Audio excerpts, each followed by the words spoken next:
హైదరాబాద్ లో సైబర్ నేరగాళ్ల పంట పండుతోంది. దేశంలో ఎక్కడా లేనంతగా ఇక్కడ వారి ఎత్తులు ఫలిస్తున్నాయి. అందుకే రోజుకు సగటున 3 నుంచి 4 కోట్ల రూపాయలను హైదరాబాదీల మీద సంపాదిస్తున్నారు కేటుగాళ్లు. ఇది అత్యంత ఆందోళనకరమైన విషయం. ప్రతిరోజు పదుల సంఖ్యలో కేసులు నమోదవుతున్నాయి. సైబర్ నేరాలపై పోలీసులు ఎప్పటికప్పుడు ప్రజలను అప్రమత్తం చేస్తూనే ఉన్నారు. అయినప్పటికీ అత్యాశతోనూ అమాయకంగానూ సైబర్ నేరగాళ్ల వలలో చిక్కుకుంటున్నారు. దాంతో రకరకాలుగా హైదరాబాద్ జనాన్ని బురడీ కొట్టించి కాసుల పంట పండించుకుంటున్నారు కేటుగాళ్లు. అక్షరాల 2739 కోట్ల రూపాయలు. రెండేళ్లలో హైదరాబాద్ ప్రజలు సైబర్ నేరగాళ్లకు సమర్పించుకున్న డబ్బది. రోజుకు 3.8 కోట్లు, వారానికి 26.6 కోట్లు, నెలకు 114.1 కోట్లు, ఏడాదికి 1369.5 కోట్లు. ఈ లెక్కలు వింటుంటేనే దడపుడుతోంది. హైదరాబాద్ ప్రజలను బకరాలను చేసి మోసగాళ్లు కాజేసిన డబ్బు దగ్గర 3000 కోట్లు. 2023-2024 సంవత్సరాల్లో నమోదైన మోసాల కేసుల్లో హైదరాబాద్ వాసులు కోల్పోయిన డబ్బు 2739 కోట్లు. సైబర్ కేటుగాళ్లు ఇలా రెచ్చిపోవడానికి అనేక అంశాలు కలిసి వస్తున్నాయి. ఈ మోసగాళ్లు ఎదుటివారిలో ఉన్న ఆశ, నమ్మకాలనే పెట్టుబడిగా ముందుకు వెళ్తుంటారు. శ్రమ తక్కువ, ఫలితం ఎక్కువ. ఇది వైట్ కాలర్ అఫెండర్ల ప్రచారం. దొంగతనం, దోపిడీ వంటి నేరాలు చేయాలంటే దానికి భారీ తతంగం ఉంటుంది. టార్గెట్ ను ఎంచుకోవడం, రెక్కీలు చేయడం, పక్కా ప్లాన్ సిద్ధం చేసుకోవడం, ఇలా ఎన్నో ముందస్తు ప్రక్రియలు పూర్తి చేయాలి. ఇంత చేసినా ఆ నేరం చేయడంలో పూర్తి స్థాయి సక్సెస్ అవుతారు అన్న నమ్మకం లేదు. కొన్ని సందర్భాల్లో నేరం చేయడానికి ముందో చేస్తూనో పోలీసులకు చిక్కే ప్రమాదం కూడా ఉంటుంది. మోసాలకు సంబంధించిన ఆర్థిక నేరాలు చేసే వైట్ కాలర్ నేరగాళ్లు ఇంత శ్రమ పడాల్సిన అవసరం ఉండదు. ఎదుటి వ్యక్తులను, సంస్థను పక్కాగా నమ్మించగలిగితే చాలు. ఒక్కోసారి వీరి లాభం కోట్లలోనూ ఉంటుంది. ఈ కారణంగానే వైట్ కాలర్ అఫెండర్లు ఓ పక్క నేరుగా, మరో పక్క సైబర్ నేరగాళ్లుగా మారి అందిన కాడికి దండుకుంటున్నారు. సాంకేతిక పరిజ్ఞానం అందుబాటులోకి వచ్చిన తర్వాత సైబర్ నేరాలు అదే స్థాయిలో పెరిగిపోతున్నాయి. ఈ మోసగాళ్లకు చట్టంలో ఉన్న లొసుగులే కలిసి వస్తున్నాయి. ప్రస్తుతం అమలులో ఉన్న చట్ట ప్రకారం ₹1,00,000 మోసం చేసినా, 10 కోట్ల రూపాయలు మోసం చేసినా చీటింగ్ ఆరోపణలపై ఒకే సెక్షన్ కింద కేసులు నమోదవుతాయి. ఆ మోసం చేయడానికి అనుసరించిన మార్గాన్ని బట్టి ఇంకొన్ని సెక్షన్లు అదనంగా వచ్చి చేరే అవకాశం ఉంటుంది. ఎదుటి వారిని మోసం చేయడానికి పత్రాలు తయారు చేసినా, ఇతర గుర్తింపులు చూపించినా ఫోర్జరీ, ఇంపర్సనేషన్ లాంటివి జోడిస్తారు.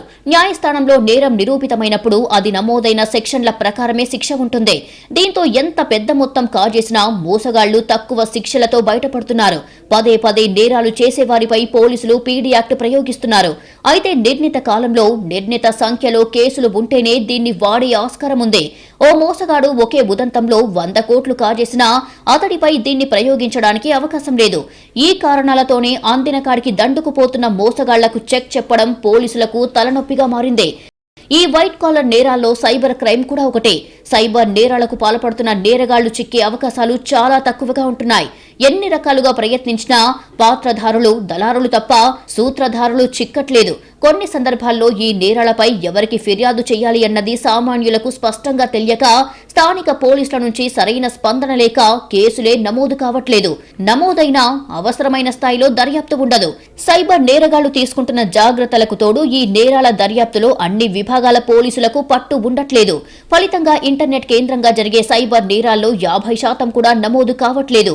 నమోదైన నేరాల్లో సగానికి సగం కూడా కొలిక్కి రావట్లేదు. వారి నుంచి డబ్బు రికవరీ చాలా సందర్భాల్లో అసాధ్యం. మోసాలు చేసే నేరగాళ్లు చిక్కే అవకాశాలు ఎక్కువగా ఉన్నా శిక్షలు పడటం అరుదుగా మారింది. దీనికి దర్యాప్తు అధికారులకు ఉన్న అవగాహన లోపాలు ఒక కారణమైతే, బాధితుల రాజీ ధోరణి మరో కారణంగా మారింది.